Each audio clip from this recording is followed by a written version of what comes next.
Bonjour tout le monde et re-bienvenue à cette entrevue en direct de la semaine thématique de l'éducation proposée dans le cadre de l'activité d'exploration Je m'oriente en live, disponible grâce à l'organisme Jeunes Explo, stage d'un jour. Alors, on est très fiers à Jeunes Explo de pouvoir vous offrir les jeunes à la maison une opportunité d'en apprendre plus sur divers métiers, professions, afin de vous aider dans votre processus de choix scolaire et professionnel. Je me présente, mon nom est Audrey-Anne Cloutier-Côté. Je suis chargée de projet à l'organisme, mais c'est moi aujourd'hui qui va avoir le privilège d'animer cette entrevue bien spéciale avec vous. Je tiens à mentionner, les jeunes, si vous avez des questions pour notre mentor, simplement les écrire dans l'onglet commentaires sous la vidéo et pendant l'entrevue, on va tenter d'y répondre. Alors, sans plus perdre de temps, je vous présente notre mentor d'aujourd'hui, Madame Marie-Ève Girard, qui est enseignante de musique au primaire. Bonjour. Bonjour. Bien, d'abord, un énorme merci d'avoir accepté l'invitation. C'est une pierre chandelle que vous rendez à beaucoup de jeunes, surtout dans ce contexte de COVID. Donc, on apprécie énormément votre temps aujourd'hui. Avant de commencer l'entrevue, pouvez-vous nous expliquer pourquoi c'est important pour vous de vous adresser à la jeunesse et de partager votre passion pour votre profession? Bien, souvent, les gens s'inscrivent pour faire le bac en éducation préscolaire primaire, mais ils oublient la musique. Et je trouve ça très important que les gens viennent en musique parce que souvent, les enfants ils disent: « Ah oui, mais en musique, c'est fort, ça se passe pas bien. » Mais c'est pas vrai, c'est vraiment une belle spécialité. Puis surtout, si les jeunes ont une passion pour la musique, bien, c'est une pierre deux coups. Tu fais ta passion, puis en plus, tu l'enseignes aux enfants. C'est vraiment un beau métier. Totalement. C'est vrai que c'est une belle façon de jumeler deux passions, l'enseignement, puis le fait de travailler avec les enfants et la passion pour la musique. Donc, Puis aussi, totalement, bien, oui. on est en pénurie d'enseignement aussi. Hein. Ce que je voulais dire, c'est qu'il manque beaucoup, beaucoup, beaucoup de suppléants en musique. Fait que, il y a une bonne relève. Puis si on pouvait se construire une banque, ça serait bien. Fait qu'il y a de la place si vous voulez venir travailler comme enseignante de musique au primaire. Excellent. Donc, les jeunes qui sont à l'écoute, sachez-le, il y a de la place pour vous en enseignement musique au primaire et on vous attend si vous avez la fibre pour l'enseignement et la musique. Donc, on sait que vous travaillez au primaire, donc auprès des jeunes. Est-ce que vous pouvez nous en parler un peu plus sur votre environnement de travail? Bien, en fait, moi, j'enseigne à l'École des constellations à Charlebourg. J'enseigne en maternelle. J'enseigne maternelle 4 ans, maternelle 5 ans. J'ai deux âges de préscolaire. J'enseigne jusqu'à la 6e année. Alors, j'ai tous les élèves de l'école là, de maternelle 4 ans, 5 ans jusqu'en 6e année. Wow, donc une belle clientèle, puis j'imagine que la dynamique dans la classe, ça varie entre des jeunes de maternelle puis les jeunes de 6e année. Oui, bien, ça fait beaucoup de préparation de classe, c'est sûr que ça fait beaucoup de gestion et de préparation. Mais moi, ça fait déjà 8 ans que je suis à la même école. Fait que c'est sûr que des choses qui reviennent. C'est l'avantage de travailler au primaire aussi. Là. On suit les enfants de 4 ans à 12 ans. C'est sûr qu'on les voit pas beaucoup. On les voit 2 fois cycle, 3 fois cycle. Mais on les suit, on les a avec nous de maternelle à 6e année. C'est vrai que ça doit être vraiment un bel avantage, ça, Mhm. le lien de proximité, le Ouais. lien de confiance que vous avez Mhm. avec vos jeunes. Si vous les suivez de la maternelle jusqu'en 6e, ça doit être vraiment particulier, puis très, très beau, très valorisant aussi, là. Vraiment, vraiment. C'est plaisant de voir des enfants qui se développent. Puis c'est nous qui les font développer de façon avec les arts. Fait que les enfants, c'est plaisant de voir ça, là, de voir leur évolution. Et justement, pourquoi est-ce que la musique, c'est si important dans le développement des enfants? Pourquoi la musique a une place comme ça dans les cycles, à travers les mathématiques, le français? Ben, ça a été prouvé, hein, la musique, dans le fond, fait travailler les deux hémisphères du cerveau. Puis ça a été vraiment, la musique fait faire des connexions entre les deux hémisphères. Ce qui fait que c'est un langage. C'est comme si on apprenait une autre langue. Le langage musical, c'est vraiment une autre langue pour la musique. C'est vraiment Mhm. une autre langue à apprendre. Fait que c'est pour ça, ça permet de faire des connexions, puis ça permet d'enfants de devenir plus intelligents. C'est pour ça qu'on donne des cours de musique au primaire, et ça depuis très longtemps. C'est vraiment juste parce que c'est un langage. Puis le fait de jouer un instrument de musique et le fait d'apprendre une partition, la connexion entre les deux permet de faire développer plus de neurones dans notre cerveau. Donc, ça va vraiment au-delà d'avoir la passion pour la guitare. Je vois que vous avez des guitares à l'arrière. Ça Oui, va au-delà de bien savoir jouer. C'est vraiment un développement cognitif et moteur oui, derrière oui, ça, là. oui, vraiment. Je donne des cours de danse créative aussi au premier cycle puis en maternelle. Puis ça, c'est un autre développement aussi. Souvent, c'est des enfants qui sont inhibés, qui ont de la misère à parler quand ils ont des exposés oraux, mais quand on arrive avec la danse créative, ben là, ils se développent autrement, mais ils se développent quand même. Puis c'est ça, c'est pour ça qu'on est là. Et à quoi ça ressemble une journée type comme enseignant musique au primaire? Ah, bien, une journée type. En fait, l'école commence à 8 heures. Souvent, il y a des surveillances le matin d'autobus à 7h50. Après ça, bien, on enseigne 2 heures. Dans le fond, de 8 heures à 9 heures, il y a une période. De 9 heures à 10 heures, il y a une autre période. Après ça, c'est la récréation, 15 minutes. Souvent, on surveille. Avec les enseignants, nous, on surveille. On a 100 minutes à faire de surveillance par cycle de 9 jours. OK. Après ça, après la récréation, on a une autre période. Fait que ça, c'est la période 3. Après ça, on a un dîner. Puis, à la fin de la journée, il y a 2 périodes, période 4-5. Puis, entre les deux, il y a une récréation. Fait qu'on a la récréation entre la période 4 puis entre la période 5. Puis, on termine généralement à 3 heures. Là, à cause du COVID, là, les horaires ont changé. Les horaires sont différents, mais c'est vraiment juste à cause de la COVID. Fait que c'est pas des horaires régulières, là. Ce qui fait qu'on a juste une période l'après-midi pour certains. Parce que là, ce qu'ils ont fait, c'est que pour le service de garde, ils font 2 dîners. Fait que les petits dînent à 11h30, puis les grands dînent à 12h30, mais ils ont une période 4 avant, puis ils ont juste une période 5 en après-midi. Mais là, c'est vraiment juste COVID parce que sinon, les enfants, ils ont 2 périodes l'après-midi. Oui. Il y a beaucoup d'adaptations à faire, surtout dans le secteur de l'éducation en ce moment avec toutes les mesures et tout. Donc, je comprends qu'il faut s'adapter. On n'a pas le choix. Ce que je trouve intéressant dans ce que vous dites par rapport à votre quotidien d'enseignante en musique, c'est que la journée, elle est remplie, que peu importe la période, vous avez toujours des élèves en classe. On a peut-être le stéréotype de penser que la musique, le professeur est occupé le matin, puis en après-midi, il n'y a pas d'élèves, mais vous, c'est un roulement. Il y a toujours des jeunes à chaque période, là. Bien, ça dépend. Non, une classe, un enseignant normal comme un enseignant de musique doit enseigner sur 36 périodes, sur 45 périodes, doit enseigner 36 périodes. OK. Fait qu'on a 9 périodes par jour, par cycle de 9 jours, où on est disponible à l'école, mais pour faire du travail personnel, pour faire de la planification. On a 9 périodes sur 9. Dans le fond, une période par jour environ de libérer, qu'on n'a pas les élèves dans la classe pour pouvoir faire de la correction, planifier, etc., etc. Là. Ça, c'est dans la tâche d'enseignant. C'est pas vrai qu'il faut être là toutes les 5 périodes au complet, mais c'est une journée type. Les enfants sont assis à l'école 5 périodes au complet par jour. J'imagine que l'aspect préparation d'une classe, c'est vraiment important. Là. Les élèves n'arrivent pas, puis là, aujourd'hui, on décide, bon, ça va être la guitare ou bon, ça va être ça. Il y a quand même beaucoup de préparation derrière. Oui, pouvez-vous nous en parler un peu? C'est pour ça qu'on a nos périodes. Quel genre de préparation vous devez faire? Qu'est-ce qui vous amène à prévoir telle période pour la guitare et telle période pour un autre instrument, par exemple? Bien, en fait, moi, comme je vous disais tout à l'heure, qu'en premier cycle et maternelle, j'enseigne la danse créative. Fait que là, ça, c'est le jour 8. Fait que ça, c'est sûr que le jour 8, j'ai cette planification-là de la danse. Sinon, ben, de 3e à 6e année, ils font de la guitare, mais ils font pas juste de la guitare. On fait des créations avec le iPad aussi. Et on fait le projet d'une chanson à l'école, la chanson de la culture au début de l'année. Fait qu'ils ont chanté.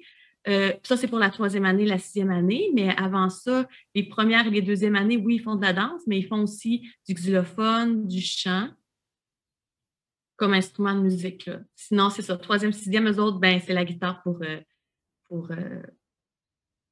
autres. Là. Mais en première, 2e, ils voient toujours les guitares que vous voyez ici. Ça fait qu'ils ont hâte en 3e année de pouvoir jouer de la guitare. Ouais. Est-ce que c'est vrai qu'il faut être bon dans tout lorsqu'on est enseignant de musique au primaire? Non, c'est pas vrai. Ben, en tout cas, moi, je crois pas. Là. Moi, présentement, je suis flûtiste de formation. Puis, j'ai appris la guitare. C'est sûr que je montre à la note. Je ne montre pas aux accords, sauf en 6e année. En 6e année, ils commencent les accords.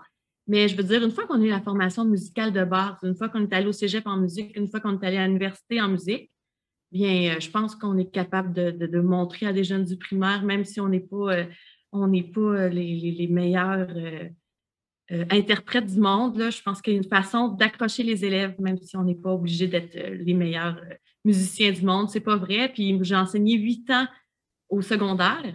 Puis au secondaire, on doit enseigner l'harmonie.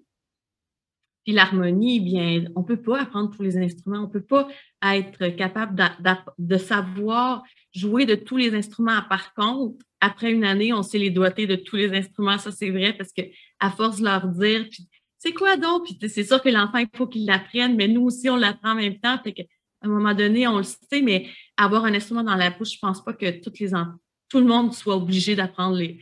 Sinon, ça serait utopique de penser ça. Peut-être qu'il y en a, là, mais en tout cas, pas moi. Et pour ce qui est de la formation, là, vous avez parlé d'une formation en musique au collégial.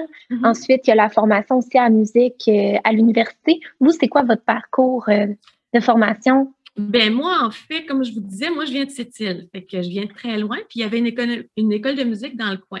Alors, j'ai eu des cours de flûte, dans le fond, au privé pendant 17 ans. Non, c'est pas vrai. Jusqu'à l'âge de 17 ans, j'ai commencé à 6 ans. Fait que j'ai eu 11 ans de cours privés en musique. Après ça, j'ai dû m'en venir au cégep de Sainte-Foy parce qu'il n'y avait pas de cégep sur la Côte-Nord. Fait que j'ai fait 2 ans au cégep de Sainte-Foy en musique.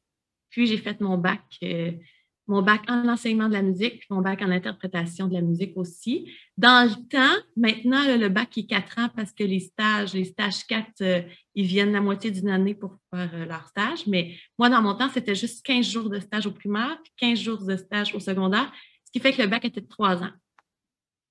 Mais j'ai rajouté une année de plus, fait que j'ai un bac en interprétation puis un bac en éducation musicale.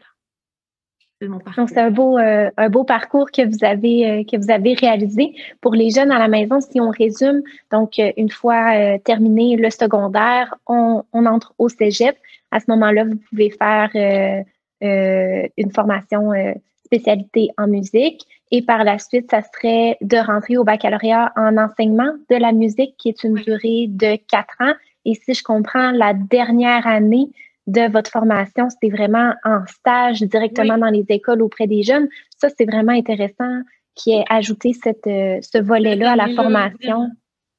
Puis ce qui est bien, c'est qu'en plus, ils sortent avec leur brevet. Nous, ça nous prenait, moi, je pense, ça a pris au moins 4 ans d'enseignement avant que je puisse avoir mon brevet. Mais maintenant, après le stage, les jeunes sortent tout de suite avec leur brevet. Ça, c'est très bien aussi. Et le brevet, ça, c'est l'attestation pour enseigner. Oui. Super. Maintenant, au niveau des outils, on sait que les jeunes dans vos classes manipulent beaucoup d'instruments, c'est sûr, mais de votre côté comme enseignante, quels sont les outils que vous utilisez pour la préparation de vos cours et puis la gestion de vos élèves? Bien, dans le fond, moi, j'utilise beaucoup le logiciel IDOCO. Je ne sais pas si les jeunes le connaissent, mais c'est vraiment un logiciel. Je peux vous le montrer, là. Je vais vous le montrer à l'écran ici. Fait IDOCO, c'est un logiciel, je vais vous montrer, si vous voyez ici, là, je vais vous le montrer, il est là, ici, là, et là, avec ici, je regarde l'écran, mais j'ai toutes mes classes. Et ici, j'ai toutes les classes. Si je clique sur la classe, bien, ici, j'ai mon plan de classe avec les photos des enfants. Je peux aussi, si je vais dans Planeur, ben, je peux aussi tout mettre mon agenda. Fait que ça fait 4 ans que j'ai acheté IDOCO. Ça fait 4 ans que j'ai plus besoin de m'acheter d'agenda parce que je rentre vraiment tout là-dessus. Aussi, je peux évaluer les enfants. Fait que ça, c'est vraiment bien. Si je vais dans le carnet ici, bien, je veux pas, là, vous allez voir des notes, là, mais si je vais dans le carnet, mais je vais cliquer sur l'enfant puis je vais vous montrer un peu ce que ça fait qu'à faire regarder ici. Si j'ai ça ici, c'est vide. Mais ce que je fais ici, c'est que je me mets mes critères d'évaluation. Puis là, j'ai les 5, 4, 3, 2, 1 ici.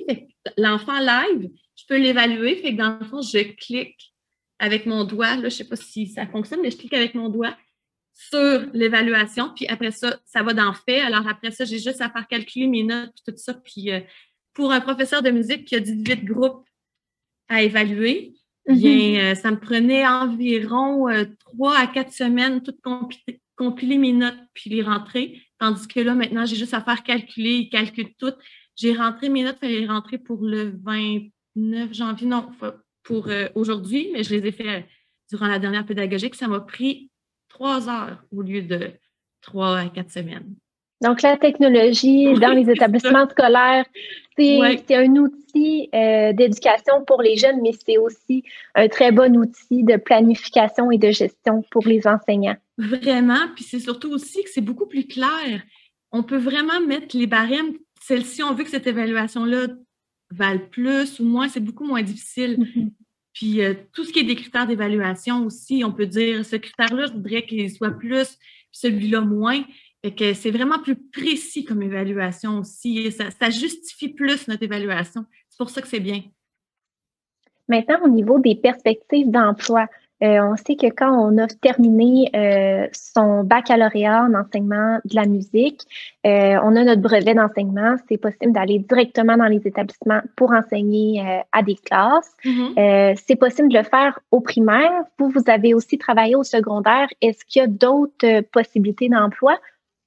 Bien, c'est sûr que quand tu fais ton bac en enseignement de la musique, ton but, c'est d'enseigner dans une école primaire. Mais on peut aussi travailler dans des écoles de musique, c'est sûr. Mais pour travailler dans une école de musique, ça prend juste le bac en musique générale. Ça ne prend pas le bac en éducation musicale. OK. Donc, elle est là, la distinction. Oui, c'est ça. On peut travailler au privé, on peut travailler au primaire aussi. Je crois que maintenant, le stage, moi, j'ai fait 15 jours au secondaire, 15 jours au primaire, mon stage, mais maintenant, ils choisissent tout de suite. Quand ils font leur stage 4, ils choisissent est-ce qu'ils veulent le faire au primaire ou au secondaire. Mais c'est pas très difficile de changer de liste. Moi, c'est ça que j'ai fait, là. Moi, j'ai travaillé 8 ans au secondaire, puis là, j'étais vraiment tannée. J'aimais mieux le primaire. Fait que j'ai demandé pour faire le changement de liste, puis ça s'est fait tout de suite, là. J'ai pu changer de liste, puis j'étais au primaire. Fait que c'est pas très compliqué faire le changement une fois qu'on est engagé dans une commission scolaire. Mais c'est ça. Et vous, de façon plus personnelle, c'est quand est-ce que vous avez su que vous vouliez être enseignante de musique? En fait, j'ai commencé mon bac en interprétation de la musique. Puis, j'avais des amis qui étudiaient en éducation musicale. Puis, je trouvais ça vraiment plaisant. J'ai travaillé beaucoup dans des camps de vacances aussi quand j'étais jeune. J'ai fait au moins 5 ans dans des camps de vacances. Puis, j'aimais ça travailler avec des jeunes. Mais j'aimais beaucoup jouer la musique. J'aimais beaucoup jouer de la musique aussi. Puis, c'est là que je me suis rendu compte, dans le fond, que je voulais faire les deux, là, enseigner et jouer d'un instrument de musique aussi, là. Et que j'ai fait aussi, comme j'ai mon bac en interprétation, mais j'ai fait aussi des disques avec François Leclerc dans le fond, pour les fêtes de la Nouvelle-France. J'ai fait des contrats aussi pour eux autres aussi pour jouer de la musique, là. Fait que je gardais mon bac en interprétation quand même, mais c'est un choix vraiment d'avoir fait mon bac en éducation musicale pour enseigner aux enfants, ouais, pour faire vivre la passion de la musique aussi. Puis, si je repasse ce que vous avez dit tout à l'heure, la musique, c'est comme un deuxième langage, en fait. Là. Ça permet de s'émanciper, puis ça permet aussi le développement cognitif et moteur des jeunes. Je m'interroge aussi par rapport à la formation. Vous l'avez fait en enseignement de la musique. S'il y a des jeunes à la maison qui auraient un intérêt vers l'enseignement général, est-ce que le parcours est similaire entre le vôtre puis vos collègues enseignants? Non. Vraiment pas. En fait, vraiment pas. Ce qui arrive, c'est que nous, il faut vraiment aller au bac en enseignement de la musique. Il faut aller au bac en musique. Donc, il faut que tu joues d'un instrument de musique. Il faut que tu passes des auditions à l'université pour être accepté. OK. Puis, il faut que tu passes des auditions. Il faut que tu sois accepté en musique à l'université. Puis, après ça, c'est sûr que t'en aller en éducation musicale, en musique, ben, c'est beaucoup moins, pas contingenté, mais ils sont moins sévères sur tes capacités musicales que si tu voulais aller en interprétation, mettons. Mais oui, faut vraiment que tu ailles passer des auditions à l'université pour rentrer au bac en éducation musicale. Fait qu'il faut que tu sois bon dans ton instrument de musique. Fait que si vraiment là, tu voudrais t'en aller en éducation musicale, pratique ton instrument de musique, il faut pratiquer pour être bon, pour être accepté, puis après ça, puis que ça peut être en n'importe quel instrument de musique.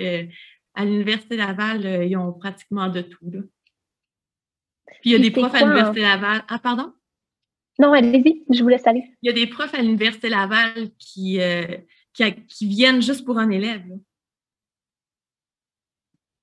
Donc, si on veut faire la formation en éducation de la musique, il y a pas d'autre chemin. Il faut vraiment jouer d'un instrument. Il faut quand même très bien le maîtriser. C'est la distinction avec le bac en enseignement primaire plus général, où est-ce que là, bon, faut pas être nécessairement C'est ça. expert. Surtout maintenant, je connais quelqu'un qui avait fait son bac au primaire, mais qu'elle avait une bonne formation musicale, c'est-à-dire qu'elle avait fait son conservatoire à Québec en clarinette.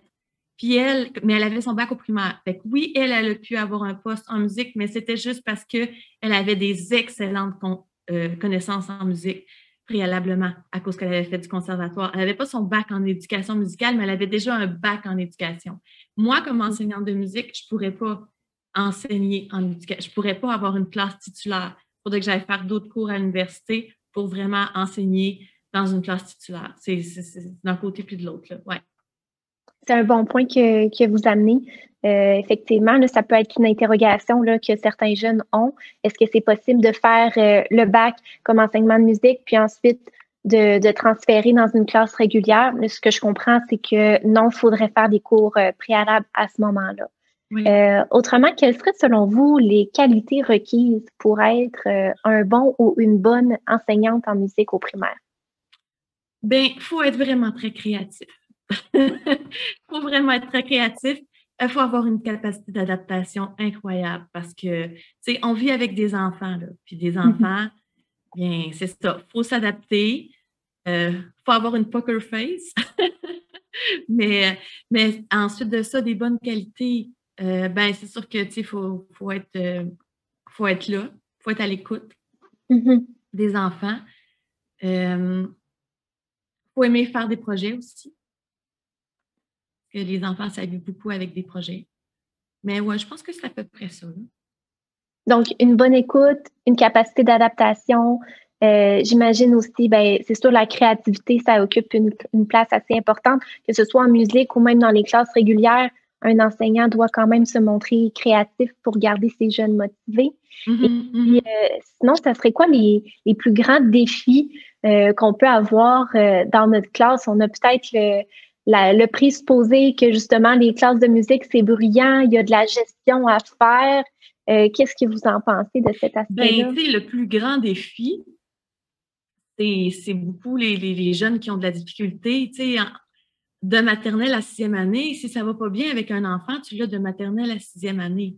C'est un gros défi dans le sens que, tu sais, il faut vraiment que tu essaies des choses. Quand tu es enseignant de musique, c'est vraiment essai-erreur. Tu essaies des choses pour voir si.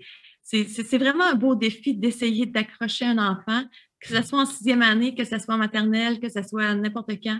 C'est vraiment un beau défi là, d'essayer d'acquérir la confiance d'un enfant.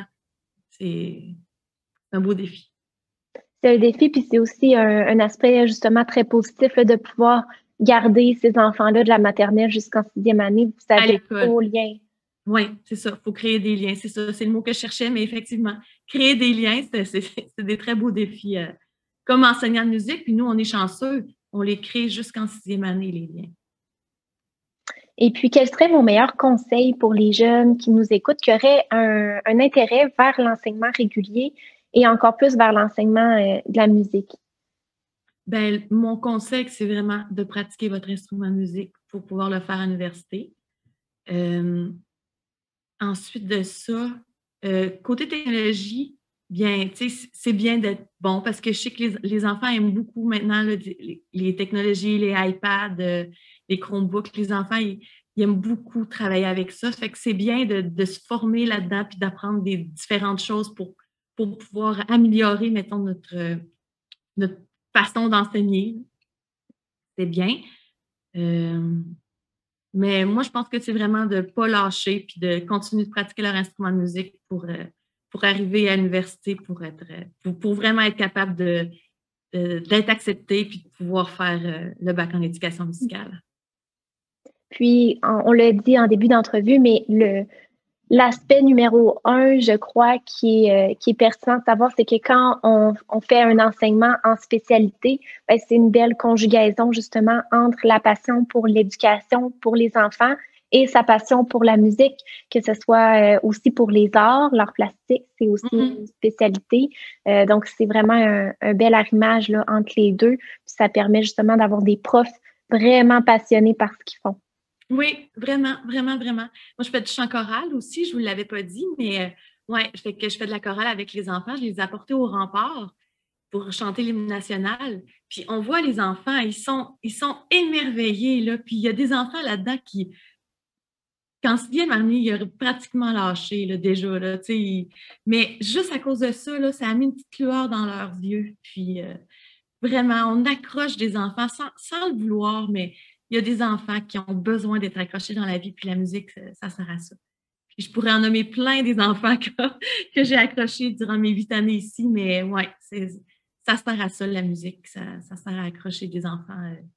Puis à leur permettre de continuer dans un parcours. Peut-être que, mais au moins, ça leur donne une façon de s'échapper aussi. Tu sais, la musique, là, des fois, quand ça va pas bien, tu joues ton instrument de musique, puis hop, tout d'un coup, ça va mieux. Fait que, ouais, ça leur donne, je sais pas comment on peut dire ça, là, mais une façon de se libérer de d'autres choses. Là.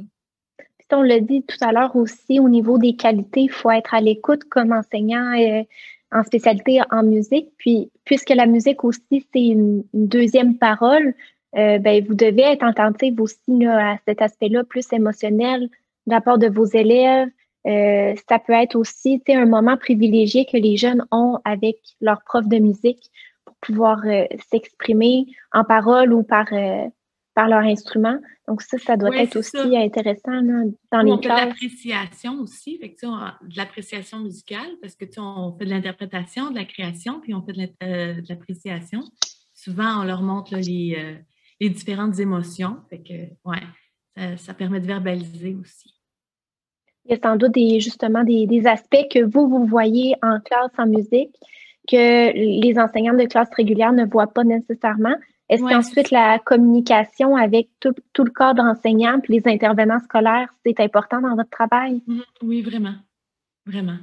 C'est important. C'est sûr que, tu sais, on n'a tous pas beaucoup de temps, mais avec les outils technologiques maintenant, c'est mieux parce qu'on peut tout recadrer tout dans le même. Fait que, tu sais, c'est facile d'aller voir, mais tu sais, oui, aller dans la salle des profs avec les autres enseignants, c'est tellement important. Comme je disais, les capacités d'adaptation, il faut que tu t'adaptes, aller parler avec les autres profs. Puis, tu sais, ensemble, on est toujours plus fort. Vraiment. Bien sûr, ces belles paroles, c'est déjà la fin de l'entrevue. Avez-vous un dernier mot pour les jeunes qui sont à l'écoute? Bien, ceux qui sont intéressés, je suis toujours disponible pour les. Si vous voulez venir faire vos stages 4 dans mon école, je suis disponible. Mais, mais oui, lâchez pas. Puis surtout, si vous avez une passion pour un instrument de musique, allez-y, pratiquez, devenez enseignante de musique. C'est un beau métier, je vous le dis. Excellent. Bien, merci beaucoup pour votre temps aujourd'hui. Je suis persuadée que ça a pu éclairer beaucoup de jeunes à la maison sur votre belle profession, puis les possibilités de carrière en enseignement parce qu'on a besoin d'une relève dans Oui, les vraiment. écoles. Donc, les jeunes, si vous avez cette envie-là de participer au développement des enfants, bien, il y a vraiment de la place pour vous en éducation. Alors, allez-y sans crainte.